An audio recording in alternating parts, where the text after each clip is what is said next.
Good morning, good afternoon, good evening, Iowa soccer supporters. I'm Ben Brackett, your Soccer Talk co-host, alongside my good buddy and pal, Blake Sievers. Siebes, what's up, man? Man. I know I'm still good at it, aren't I? Yeah, Still I was got impressed. I was impressed. It's been quite the hiatus we've had. It has been, in a good way, probably, because it keeps the listeners hungry for more, right? Absolutely. Absence makes the heart grow fonder. We were as they so say. eager to get back in here for the big 22 and 22, right? Exactly. Yeah, we found ourselves counting our episodes the other day. We were on 21 for the year of 2022, so we thought we'd sneak one in. So today is December 30th. It's almost 2023, so we thought we'd make it 22 for 22. We'll do a little recap today, right? Or a little year in review, Siebes. Yeah, let's kind of tell everybody what we've been doing and then what we are looking forward to in 23. And hopefully we get more than 23 episodes of pods in 23 because it was a slow year. Yeah, I think so. Well, we've already got a plan for the first 6 months. I think we'll be coming out of the gate hot. So let's just do a little rewind, though, back to January and February, March of 2022. Kind of the world was opening back up a little bit, so we got to do a little traveling. It was pretty fun. Yeah, it was awesome. I mean, we started with I don't know where you want to start. You had your little started with the rundown. coaches convention. Okay. In January, went down to Kansas City. Had a good 3 or 4 days down there, and I don't know, made a lot of connections, I would say.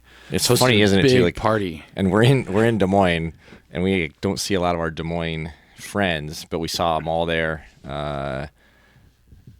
Was that an Irish? I don't even know where it was at. Yeah, I don't know. Irish bar or pub something of some sort. Yeah. That's fast forwarding, not to get ahead of ourselves, but something we're looking forward to in 2023 is heading to the Philadelphia Coaches Convention. So we'll do that again. But then we had a chance to go to Washington D.C. with U.S. Soccer Foundation. They hosted the Urban Soccer Symposium, and so we were on the panel down there. That was fun. Being in D.C. is always a treat, so we got to do a little sightseeing, but also sit on that panel and spend some good time with our friends over there at U.S. Soccer Foundation. Shout out Alex Bard and the rest, but specifically Alex. We'll see if he listens. I'm guessing he doesn't. What else, Siebes? Yeah, so I mean, we kind of got into the big talking points at the beginning of the year in 22 were all the new coaches in Des Moines, Iowa soccer. Yes. Meaning, I mean, I don't say all, but you had Blair Reed retiring at Grandview. Yeah, and Blair had been there for 35 plus years, replaced by young David Groves, who has become a good friend of the pod. He is. He's a good man. Yes.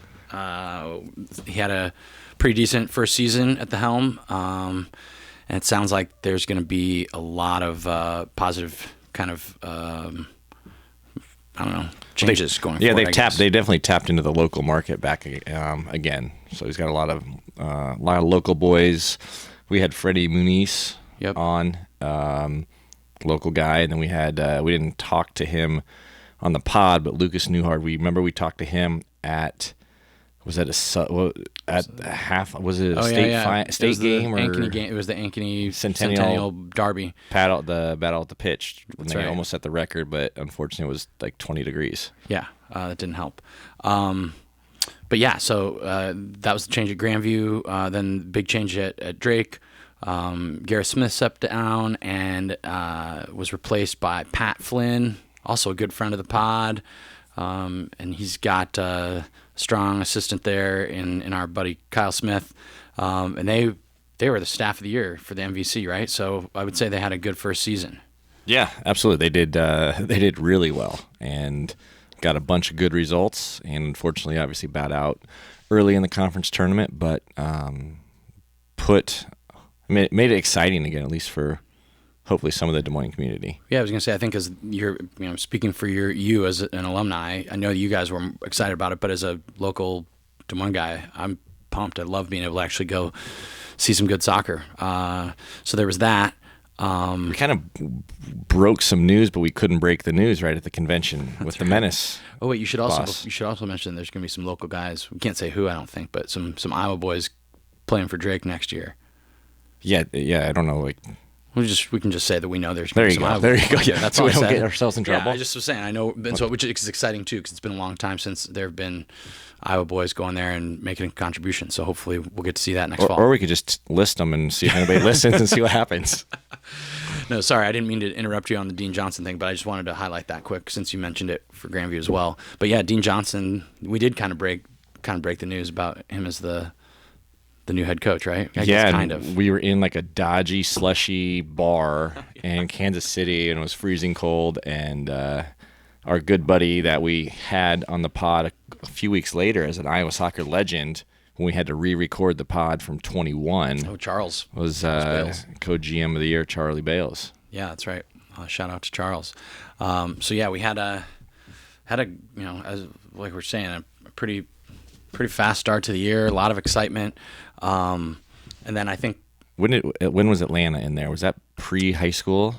I think it was post-high school. Post-high school. Okay, so sorry. No, that's all right. I think that's good though. It was, so the high school Battle Royale, we hosted this year at the Lannan Park mini pitch there in Clive. So we got the double there. It was a fun-filled day of action, right, Steves? We had a video crew out there watching us and filming us, and it was good stuff. Yeah, and I got to give props to the Roosevelt Rough Riders for winning that over right. DCG, kind of a mixed group, but what a day. Yeah. Food truck was out there, the Pizza Man. Had a co-ed group too, yeah. So that was fun. We got the guys and the girls playing, and then we even had I can't remember her name now, but we had a traveler all the way from New Hampton, who hopefully we'll see again here coming up. So we're planning to do that again this year, and it's always one of the most fun days of the year. It's a good way to kick off the high school season, and the high school season was an exciting one this year. It's funny, we kind of base it all on the high school season, right? Because that's where we get. It's awesome. Yeah, that's where we have the most fun, I think. That's where it kind of all started. So before we talk about the state tournament, we did take a little trip to Atlanta to support a mini pitch project that's going out in Greeley, Colorado in a Habitat for Humanity project. It's a super cool deal where they're doing a mixed income housing development of 491 units.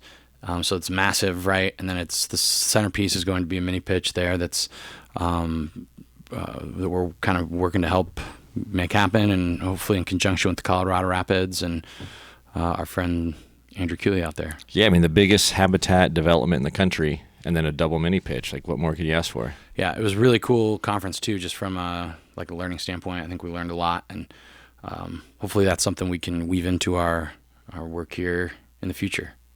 And then so high school state tournament this year was an exciting one. Coolest state tournament in the history, wasn't that what we were talking about? I think so. So they intermixed the boys and the girls. So, day one was the boys, day two was the girls, and so on until the final day where you had the boys and the girls finals just one after the next. So it was a long week for sure, but I think we'll like it. We'll think about it fondly because it will be it'd be shorter this year. Or last year will have been shorter than this year. Sorry, I can barely speak. But this next year we've got another class coming into it, so we'll have 4A, 3A, 2A, 1A. So we'll probably extend the week by a few days, or I think the it's day. The same day. It may just be longer, which is great. But yeah, so really exciting state tournament. Capped off by a really exciting 3A final. That on the boys' side and the girls' side, I mean, guess Chris Allen again, making putting his foot down. Yeah, but so while it was probably one of the best state tournaments from a viewer standpoint, it was definitely also our best state tournament from a coverage standpoint. We brought in local film stud, Evan Killstrom. Hi, Evan. Evan's behind the camera right now. And so Evan did some awesome video work, which you should go back and check out. We've got a bunch of cool videos of penalty shootout, some great goals. I don't want to say dodgy, questionable penalties, and it was great. Yeah, we were just looking. This is the stat that kills me. Yeah. Over 100,000 impressions on social media for Kick It Forward in the month of June. Yeah, and it was really the first. It's just that first 7 week, days. really. Yeah. What was I going to say too? That we also did the press conferences, which was super fun. I think we'll continue to do that. It seemed like the players and the coaches really enjoyed it. And And yeah, I guess the maybe the exciting thing that we're going to do is we're going to get Wayne Ward on the pod here coming up. 2-time state champion. First 2-time state champion in a while, for sure, on the boys' side. Yeah, back-to-back. Well, yeah, sorry, not 2-time, but back-to-back. Aziz would love to have a couple words if you said 2-time. Yeah, no joke. Aziz, are you listening? What else, Siebes? Where do we go from there? Then we took a little hiatus over the summer. We got to watch a lot of the Menace play. They had a really strong season again. And just fell short in the quarterfinals? Yeah, but massive crowd, right? Over 7,000 people. So at Valley Stadium, which unbelievable. So Lyle, well done. Charlie, well done. You know it. That was cool. Yeah, it was really cool. We look forward to getting to a strong season this next year, and we love being a part of those games and tailgating and all that fun stuff. Well, that's when we made our debut on the U.S. Open Cup media list. That's right. So if you really want to see a funny article and a funny story and wonder why we didn't get invited back, check out our our written word for the coverage of the first game. They beat Minneapolis City. Gosh, I forgot about that. Where do we put? Would you even post that? Oh, I don't know if we did, but I have the article still. Oh no! So long story short, we did not get invited back to do a second game. No, even though the Menace won and we were the hometown. I think we did coverage. A really good job, though, if I recall. Anyway, so then we had the college season was pretty exciting. Don't skip the golf because don't skip the golf. Another sellout. Sold out. Good time was had by all and for about 8.5, 9 holes. 6 holes? Yeah, something like that. Massive rainstorm. It was wild. Also, seems like that would be worth checking out on that because we had a great video for that as well, right? Yeah. Yeah. Again, Evan Kihlstrom was out there, and luckily he didn't see everything, but he got a lot of good clips. That was fun. And so, I mean, thanks, obviously, Hansen Company. They were a big help with that event. And everybody, thanks for coming out and get ready for 23. We'll probably announce that in the next few months. Yeah, let's be real. Yeah, and so then another, I guess, thing that kept us pretty busy this year was actually more mini pitches, right? So we did another 10. That brings our total to 26. We have a 27th sitting out there. We won't talk about that. But the 10 that we did this year, I would say, to me, the highlights were first one on Nebraska. We were partnered with Come and Go and Pepsi/Gatorade to do our first tiled mini pitch at Sacred Heart School, at the Q School there, which is a really neat project, and sounds like it's getting a ton of use. We went out there and was there for the grand opening. And then I think the other one that was really cool to me was the Camp Courageous mini pitch that we partnered with U.S. Soccer Foundation and there in Monticello, Iowa. And that's also a very, very, very cool project. It's a massive sports park that they built it's adaptive, inclusive, all that fun stuff. And so I went out and played soccer with the gang there for a day in the afternoon. All it takes to get you there is a pancake breakfast. That's right. You're there. That's right. Well, I don't know. What was your mini pitch highlight of the year, or did I steal them both? No, I think those were two cool ones. I mean, we were able to do it. We kind of reached further out than we ever have, right? We did a couple in Rhode Island a couple years ago, but now Omaha. Now we got one partnered with ESPN and Love Football up in Detroit. That's right. So we're building that partnership, which is a pretty cool one as well. And then I love rural Iowa. Yeah. Right, Hampton, like.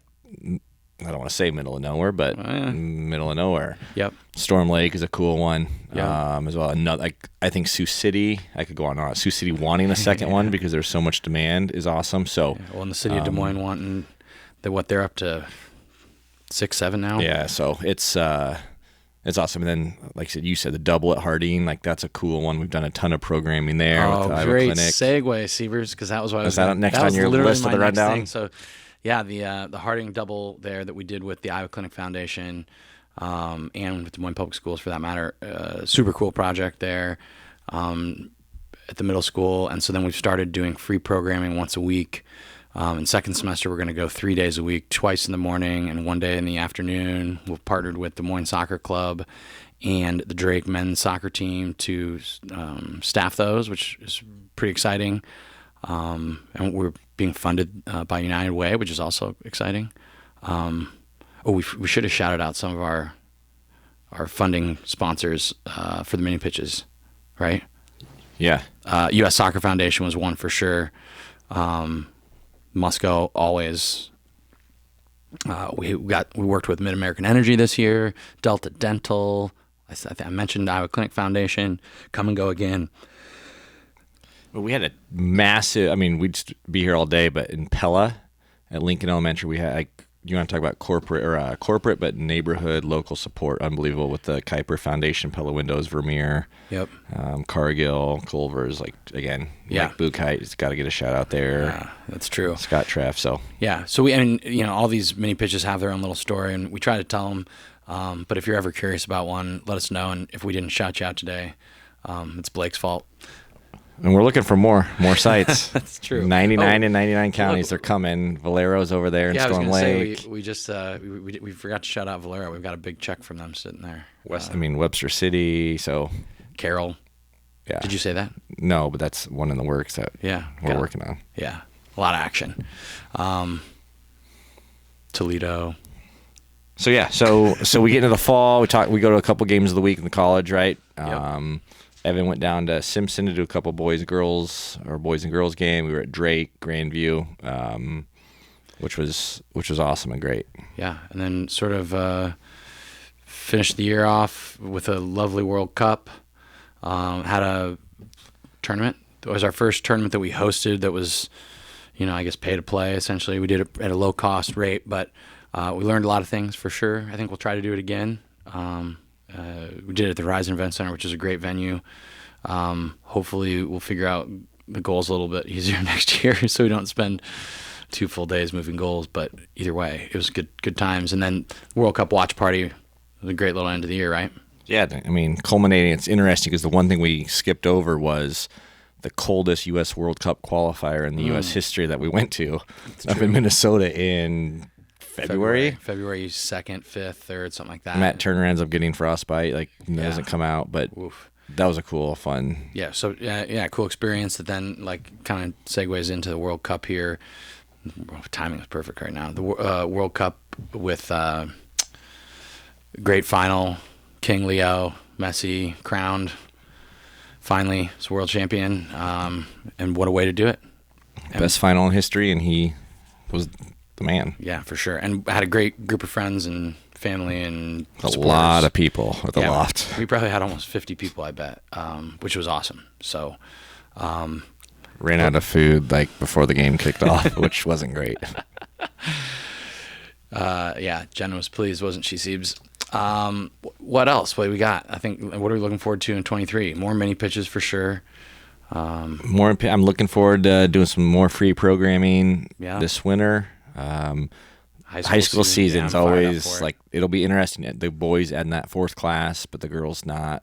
Soccer game is growing. I'm looking into the coaches roundtable, see what those coaches will say about that, because that's got to be a huge issue. And the transfer issue was an issue last year, and we've been hearing rumblings it's not going away. Nope. So I'm loving it. Yeah, for sure. I think then that's a great little thought to end on. If you've got any questions you want to hear, if you're listening to this and you're thinking about it, slide into those DMs. Well, here's the plug for the YouTube. You want to hold up? This is gonna be. Sure. This is gonna be. See if you don't break it.